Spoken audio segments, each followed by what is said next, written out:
Bueno, ¿qué tal? Me da gusto tenerte de nuevo por aquí en mi canal de Decisiones México. Mi nombre es Francisco Quirós y hoy hablaremos de los fundamentos de probabilidad. Aquí en la descripción te dejo el video anterior de lo que son los conceptos básicos de eventos muestrales, experimentos, estadísticos o probabilísticos y el principio fundamental del conteo. Entonces, ya habiendo visto esos conceptos, vamos a ver lo que es la parte básica de probabilidad. La extensión o el concepto de probabilidad es muy amplio, inclusive hay hasta doctorados en probabilidad, entonces la intención de este video es simplemente una parte introductoria de lo que es probabilidad. ¿Qué es lo que vamos a ver? Precisamente qué es la definición de probabilidad, sus axiomas y los principales teoremas. Bueno, esta diapositiva ya la había presentado en el video anterior. Entonces, la pongo porque quisiera que cambiemos el concepto determinístico de cómo vemos el mundo. En realidad existen en la naturaleza muchos eventos aleatorios. Y aquí Albert Einstein dice Dios no juega a los dados. Y aquí el Premio Nobel de Química de 1977 de alguna manera le contesta, Dios juega a los dados y además los tiene trucados. Realmente no me quiero meter en la parte religiosa, ese no es el propósito del curso, sino que entendamos, y como te decía hace un momento, entender un mundo probabilístico. En todo lo que hacemos y planeamos existe la probabilidad. Realmente ese es el mensaje que quiero darte. Y vamos a comenzar con algunas de las definiciones de probabilidad. Y la probabilidad es un valor entre 0 y 1 que los incluye inclusive, que describe la posibilidad relativa, oportunidad o causalidad de que ocurra un evento incierto. Es una de las definiciones básicas de probabilidad. Algunos autores lo ponen también entre 0 y 100%, pero generalmente en los libros de ingeniería de probabilidad los valores están entre 0 y 1. No me interesan los valores de 0 y 1, sino los valores entre estos dos números. Y fíjate, 0 es certeza de que un evento no va a ocurrir y 1 es certeza también de que el evento ocurrirá. Entonces, de manera, te lo vuelvo a indicar, no me interesan los eventos donde la probabilidad que se calcula es de 0 o de 1, sino los que están de manera inclusive dentro de esos valores. Hay diferentes enfoques para la asignación de valores de probabilidad de eventos. Una es la parte empírica y me dice que la probabilidad de que un evento ocurra representa una fracción de los eventos similares que sucedieron en el pasado. O sea, es un enfoque de frecuencias. O sea, yo veo de cuántas maneras se repite un evento, lo cuento, veo las frecuencias y aproximo, ¿no? La cual se aproxima a su probabilidad real en una gran cantidad de intentos. Luego el número 2 es el concepto clásico de probabilidad. Su origen es la teoría de juegos. El valor de probabilidad de un evento es la cantidad de resultados que están asociados al evento de interés respecto del total de resultados posibles. Algunos autores hablan también sobre las propiedades físicas de un objeto, ¿no? Por ejemplo, el dado o una moneda. El número 3 son los modelos matemáticos. Para muchas situaciones de interés puede definirse un modelo matemático para determinar la probabilidad de eventos y algunos autores hacen énfasis en lo que es la probabilidad subjetiva, que se basa en la intuición y la experiencia propia. En su libro de Análisis y medición de la incertidumbre del doctor Roberto Ley hace mención acerca de estos enfoques y al final dice que todos de alguna manera son subjetivos, ¿sí? Lo cual concuerdo, pero vamos a ver el curso con estas cuatro formas de asignar la probabilidad de eventos. En cursos posteriores, un poco más avanzados de probabilidad, haré mención de lo que te acabo de comentar de la probabilidad subjetiva. Bueno, el concepto clásico de probabilidad o regla de Laplace, vamos a considerar un espacio muestral finito, S mayúscula, con n elementos que suponemos equiprobables, es decir, que cada uno de los elementos tiene la misma probabilidad de ocurrencia.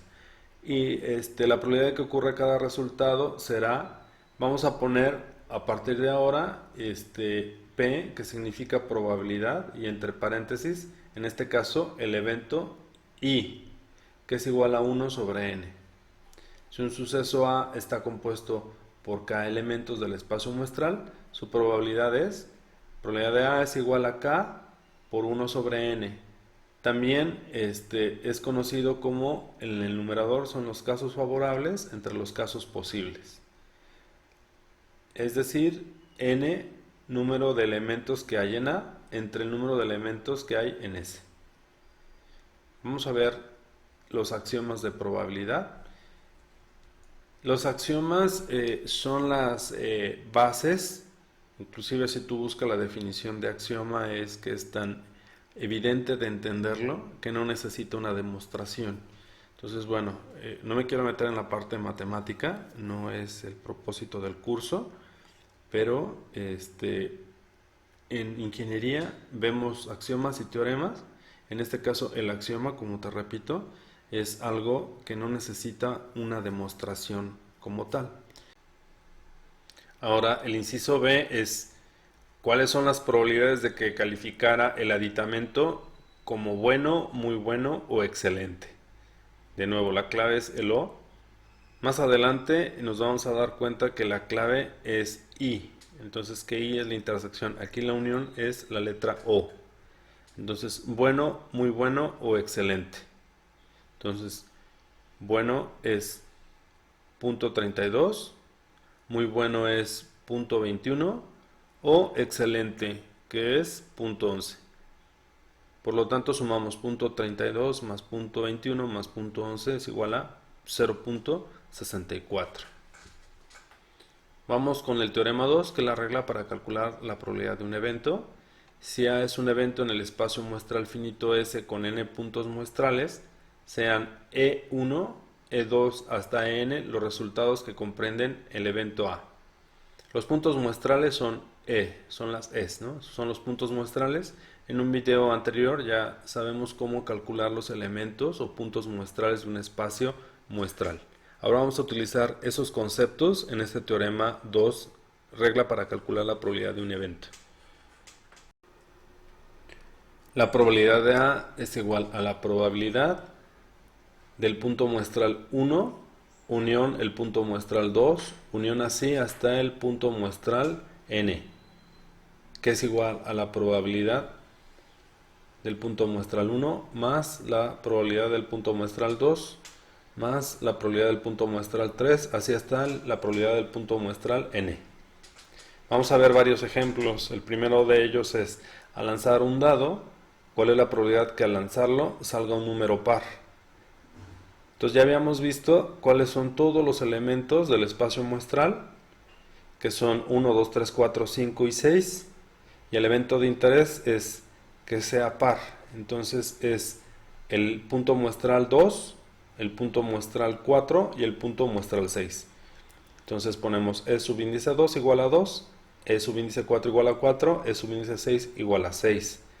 Y la regla para calcular la probabilidad de un evento es que la probabilidad de A es igual a la probabilidad del punto muestral 2 más la probabilidad del punto muestral 4 más la probabilidad del punto muestral 6. Entonces, utilizando la regla de Laplace, tenemos que es un sexto más un sexto más un sexto.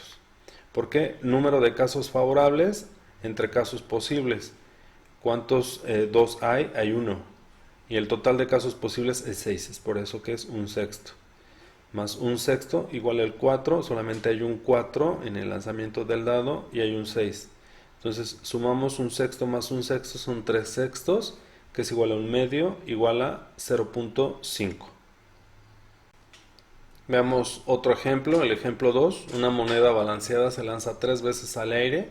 Calcule la probabilidad que exactamente 2 de los 3 tiros resultan caras. Entonces, recuerda que H vamos a ponerla como cara y T como cruz. Entonces, los puntos muestrales, y ya lo habíamos visto, son 8. Entonces, el primero es que las 3 sean caras. El segundo punto muestral es que sean dos caras y la tercera sea cruz. El tercer punto muestral es que sea cara, cruz, cara. El cuarto que sea cruz, cara y cara. El quinto que sea cara, cruz y cruz. El sexto que sea cruz, cara, cruz. El séptimo cruz, cruz y cara. Y el último que todas sean cruces. Entonces recuerda, en el lanzamiento de una moneda 3 veces, si aplicamos el principio fundamental del conteo, serían los dos posibles resultados del primer lanzamiento por los dos resultados del segundo lanzamiento, por los dos resultados del tercer lanzamiento serían 2 por 2, 4 por 2, 8. Y aquí están los 8 puntos muestrales. Pero nos preguntan cuál es la probabilidad de que exactamente 2 de los 3 tiros resulten caras. Entonces por eso estoy marcando con las letras rojas los puntos muestrales de interés. Ahora, la probabilidad de cada punto muestral es de 1/8, porque son 8 los elementos del espacio muestral. Entonces 1 entre 8. Para calcular la probabilidad, el evento de interés A es igual al el punto muestral 2, el punto muestral 3 y el punto muestral 4. Y la probabilidad de A es igual a la probabilidad de que ocurra el punto muestral 2 más la probabilidad del punto muestral 3 más la probabilidad del punto muestral 4. Es decir, 1/8 más 1/8 más 1/8 igual a 3/8. La probabilidad de que ocurra dado que son 8 y que está balanceada la moneda, esa es una parte muy importante. Después este problema lo podemos abordar con la distribución binomial, pero bueno, ahorita lo que nos interesa es con este teorema, con la regla para calcular la probabilidad de un evento. Entonces tenemos 3 puntos muestrales de un total de 8, nos da 3/8, ¿no? 1/8 más 1/8 más 1/8 son los 3/8. El ejemplo 3 consiste en: suponga que un dado está desbalanceado, de tal manera que se conoce que la probabilidad de que salga el número 6 es el doble que los otros números. ¿Cuál es la probabilidad que al lanzarlo salga un número par? El ejemplo 3 consiste en: suponga que un dado está desbalanceado, de tal manera que se conoce que la probabilidad de que salga el número 6 es el doble que los otros números. ¿Cuál es la probabilidad que al lanzarlo salga un número par? Bueno, la respuesta la podemos obtener de la siguiente manera. Supongamos que X es la probabilidad de que salga alguno de los números 1, 2, 3, 4 y 5. Por lo tanto, como el 6 tiene el doble de ocurrir, la probabilidad de ocurrir es igual a 2X. Vamos a poner una tablita de esta manera. El 1 es la cara 1 y así hasta la cara 6. La probabilidad de obtener la cara 1 es igual a X. La cara 2 es igual a X y así hasta el 5. Sin embargo, la cara 6, la probabilidad de obtener un 6 es 2 veces X.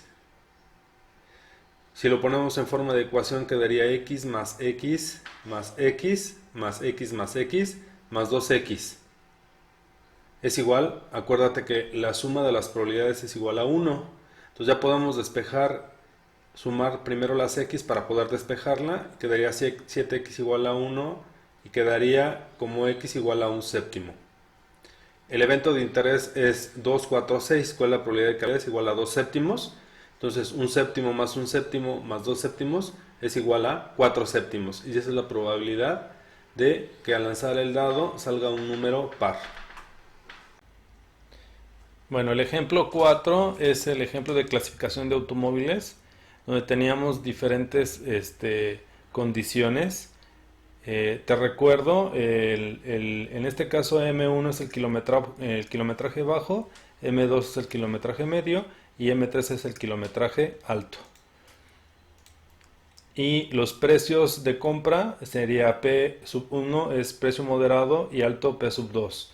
Y los costos de operar son C1 baratos y costosos o altos el C2. Y estas son las probabilidades de cada punto muestral. Entonces, por ejemplo, para el espacio muestral, para el punto muestral 1 es 0.03, para el punto muestral 2 es 0.13 y así de manera consecutiva. Nos piden determinar la probabilidad de encontrar M1, es decir, si yo tuviera que sacar un automóvil de un lote grande, ¿cuál sería la probabilidad de encontrar un automóvil con kilometraje bajo este esquema de probabilidades, ¿no? Lo mismo para encontrar la probabilidad de P1, la probabilidad de C2 y y la intersección de M1 y P1 y la de M1, probabilidad de M1 y que también sea costoso de operar. Al sumar las probabilidades de los resultados que comprenden los eventos respectivos, se obtiene entonces la probabilidad de M1. Seguimos aquí, nos vamos hasta donde está la probabilidad de kilometraje bajo y pues prácticamente son todos estos puntos muestrales y es 0.03 más 0.13 más 0.02 más 0.02 es 0.20. La probabilidad de tener un precio moderado es igual, y vamos a calcular donde estén en las ramas de donde esté P1 y va a ser 0.03 más 0.013 más 0.09 más 0.026 más 0.05 más 0.019 que es igual a 0.75. Y para C2, que son costosos de mantenimiento, son costos altos, sería 0.13, 0.02, 0.026, 0.013, 0.019 y 0.05 nos da un valor de 0.78. La intersección, vamos a ver aquellos puntos muestrales donde tengamos M1 y P1. Entonces esta rama sería 0.03 más 0.013 sería 0.16 y no hay ningún otro combinación donde esté M1 y P1. Lo mismo hacemos para M1 y C2. M1 y C2 sería esta parte de acá. Este es el punto muestral 0.13 y el otro es 0.02. La suma me da 0.15. Bueno, estos valores los recuerdas, los tienes a la mano, los vamos a ocupar en otro teorema de otro ejemplo más adelante. Bueno, pasamos al ejemplo 5. Bueno, el texto está en inglés. Me gustaría que revisáramos algunos textos en inglés para irnos familiarizando con algunas lecturas en inglés. Y dice así: When two balanced dice are rolled, 36 equally likely outcomes are possible, as depicted in the figure. Find the probability that A, the sum of the dice is 11, B, doubles are rolled, that is, both dice come up the same number. Bueno, aquí vamos a utilizar dos dados, un negro y un rojo, y si hacemos toda la posible combinación de ellos al tirarlos, entonces por ejemplo aquí tenemos el rojo 1 y el negro 1, rojo 2, negro 1, rojo 3, negro 1, y así de manera consecutiva yo puedo numerar los puntos muestrales. Este sería el punto muestral E1, el punto muestral E2, y así el E6, el E7, este sería el E30, el E35 y el E36, ¿no? Entonces, por mencionar los importantes que podemos utilizar ahora, en el inciso A me dice que encuentre la suma de los dados que sea igual a 11. Entonces hay que ver cuáles son los dados o la combinación en donde dé 11. Entonces en 6 rojo y 5 negro es uno de ellos, y en 5 rojo y 6 blanco y 6 negro es el otro. Entonces lo que necesito es el punto muestral E30 y el punto muestral E35. Entonces son dos, y como los resultados son igualmente probables, es un 36avo más un 36avo es igual a 2 36avos igual a un 18avo. Luego el inciso B es que al lanzar los dados, doubles are roll, significa que los dos lados tienen el mismo número. Entonces para ello tenemos que la probabilidad de A, vamos a utilizar de nuevo A, es igual a la probabilidad del primer punto muestral, porque aquí tenemos 1 y 1. Este es el otro, ese es el punto muestral 8. Tendremos también el punto muestral 15, el punto muestral 22, el 29 y el 36. Entonces son 6 de 36. La probabilidad es un sexto. Bueno, vamos a pasar con el ejemplo número 6. Este problema es el problema clásico de probabilidad de las cartas. Aquí tenemos un paquete completo de cartas para jugar póker. Y te das cuenta, hay 4 bloques. Hay 4 bloques. El primero, todos tienen 10, 13 cartas. 13 cartas. Entonces, esta parte, la primera parte, están los corazones, está el as de corazones, hasta 10 de corazones. Y luego viene en ese mismo grupo de 13 cartas, las últimas 3 Es el Joker de corazones, la reina de corazones y el rey de corazones. El segundo bloque ocurre lo mismo, pero para las picas. El tercero los diamantes y el último los tréboles. Entonces hay en total 52 cartas. Y el ejemplo dice de la siguiente manera: en una mano de póker que consta de 5 cartas se encuentra la probabilidad de tener 2 ases y 3 jokers. Entonces A vamos a definirlo como obtener 2 ases y 3 jokers en una mano de póker de 5 cartas. Entonces la probabilidad de A es el número de eventos, en este caso los casos favorables, y N en el denominador el número de eventos de todo el espacio muestral. Dicho de otra manera, son los puntos muestrales que son de interés entre el número total de elementos del espacio muestral. Entonces vamos a calcular K. K es igual al número de formas de tener 2 ases por el número de formas de tener 3 jokers.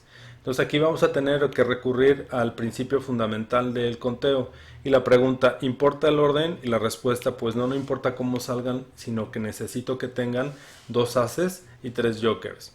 Entonces N va a ser el número de ases que tenemos disponibles en toda la baraja, en todo el paquete de cartas. Y R, como vamos a tomar 2 ases de ahí, es R es igual a 2. Y esto para utilizar la fórmula combinatoria. Por eso es que pregunto si importa el orden. Como no importa el orden, utilizamos la combinatoria y esta la vamos a llamar como N1. Y recuerda que es N factorial sobre R factorial por la diferencia de 4 menos 2 factorial, es decir, 2 factorial por 2 factorial. Si tú pones en tu calculadora esta información, confirma, te debe dar 6. Y luego, por el otro lado, tenemos el número de jokers. ¿Cuántos jokers hay en la carta? Hay 4 y vamos a sacar 3. ¿De cuántas formas? Tenemos N2, igual que la fórmula anterior. Utilizamos la combinatoria porque no importa el orden. Y obtenemos 3 jokers de 4 que hay en total en, en el paquete de cartas. Y si hacemos los cálculos nos da 4. Eso al multiplicar N1 por N2 nos da 24, que es el valor de K, que son los casos favorables.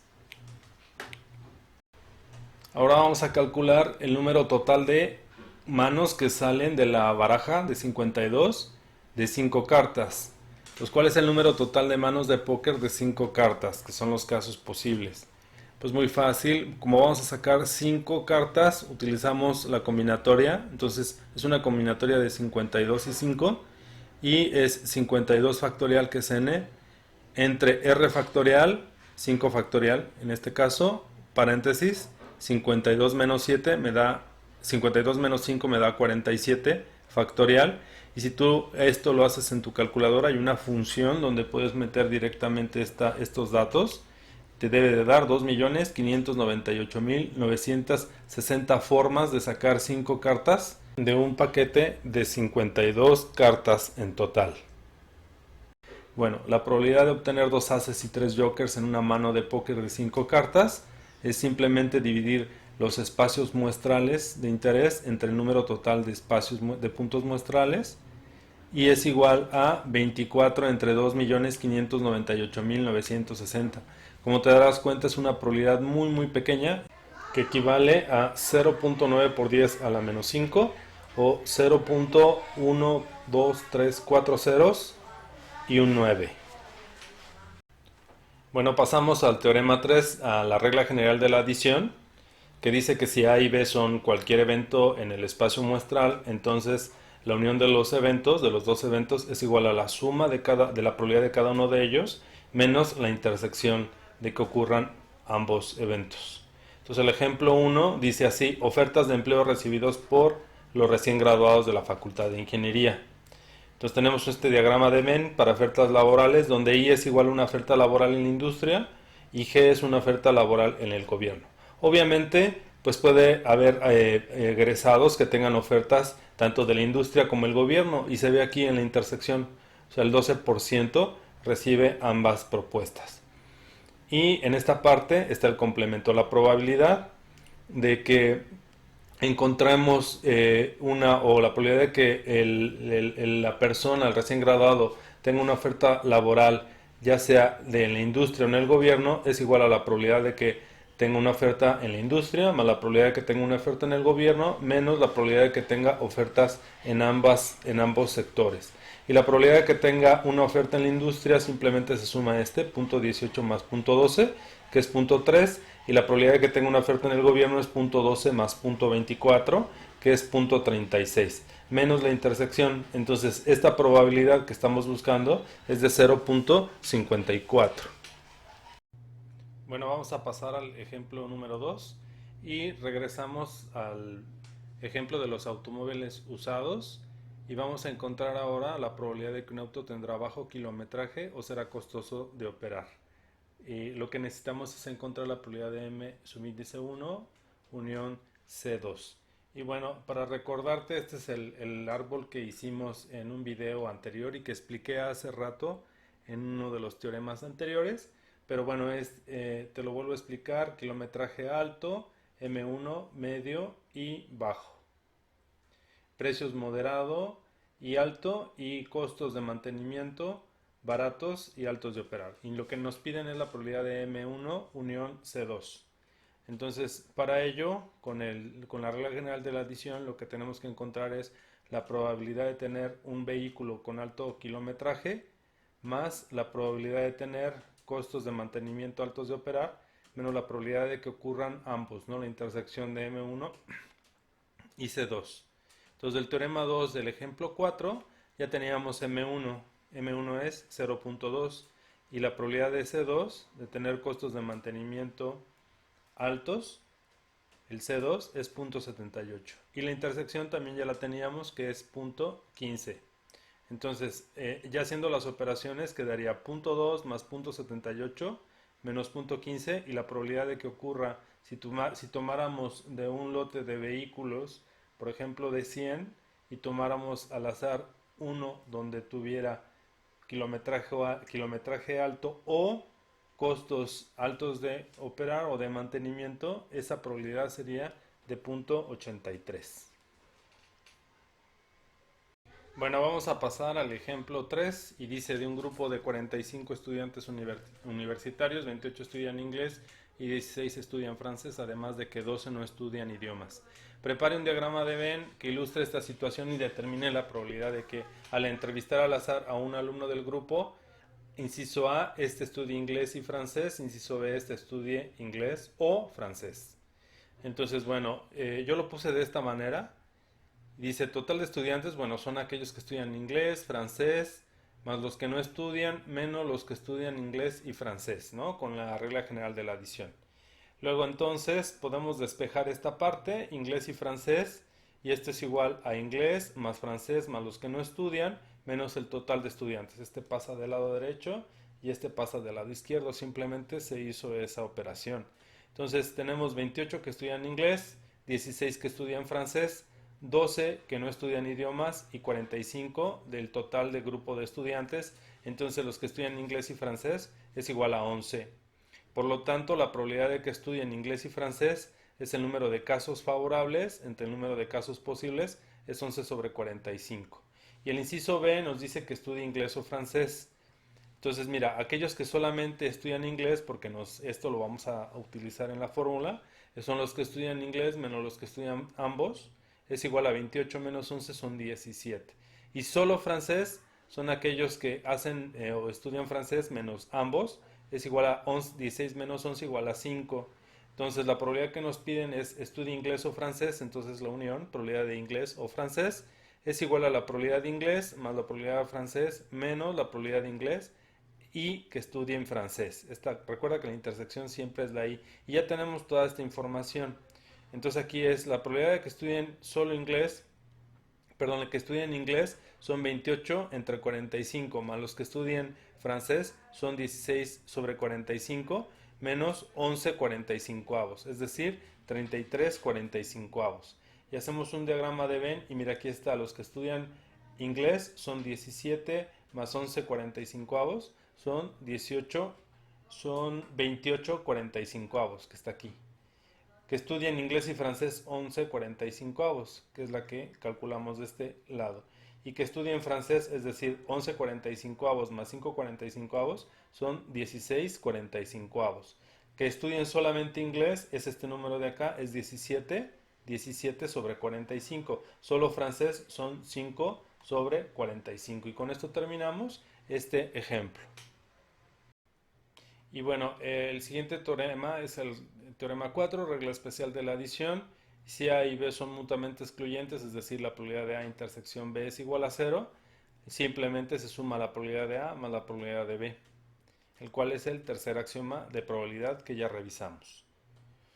Entonces vamos a pasar al último teorema, el teorema 5, que es la regla de probabilidad del complemento.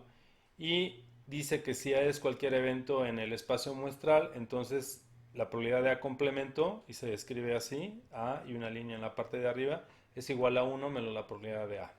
Entonces el ejemplo 1, con referencia al ejemplo de los automóviles, determina la probabilidad de que un auto usado no tendrá bajo kilometraje.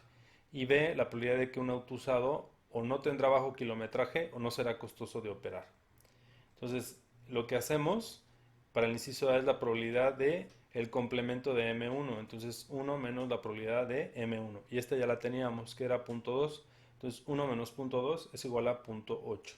Y el inciso B es la probabilidad de M1, M complemento 1 unión C complemento 2. Aplicamos esta propiedad y la probabilidad de M1 intersección C2 es igual, perdón, eso es el complemento, lo que queremos es el complemento de M1 intersección C2. Y esto es igual a 1 menos la probabilidad de M1 y que ocurra C2, que es igual a 1 menos 0.15 igual a 0.85. Bueno, como ves son unos cálculos muy sencillos esta parte del complemento. Y bueno, con esto te agradezco que hayas visitado el canal de Decisiones México. Suscríbete, síguete preparando y nos vemos pronto. Hasta luego y muchas gracias.